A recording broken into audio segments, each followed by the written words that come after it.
when I was a consultant at PricewaterhouseCoopers, I was an extremely intellectual, intense, driven young consultant. And I could present very well, I could absorb information fast, get the job done and so forth, write the reports. Something wasn't quite working. And one of the partners came to me and said, Tom, I think I know what the problem is with you. You listen too aggressively. And I said, I don't understand. What do you mean I listen too aggressively?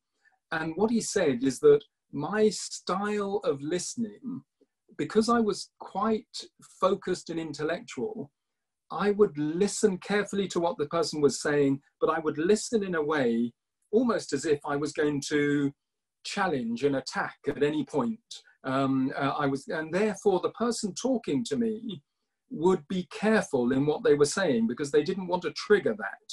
And what the point he was making is that there are as many different styles of listening as there are of talking. And usually when people think of leadership and think of communication, they think how they present as a leader. They think that the only communication skill is how you present, how you explain what you're doing.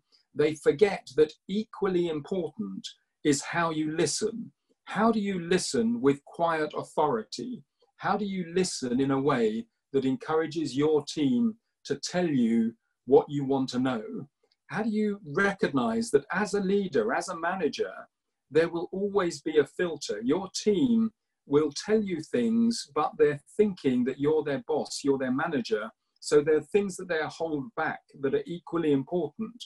And depending on how you listen, they will either tell you those things or not.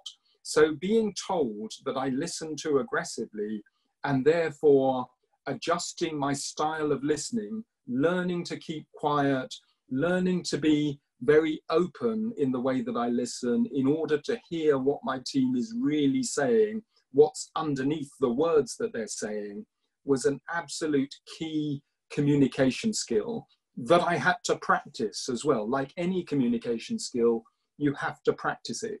So learning how to shut up, learning how to be silent, how to listen, how to ask the questions that get the other person talking are an absolutely key communication skill that is usually massively overlooked.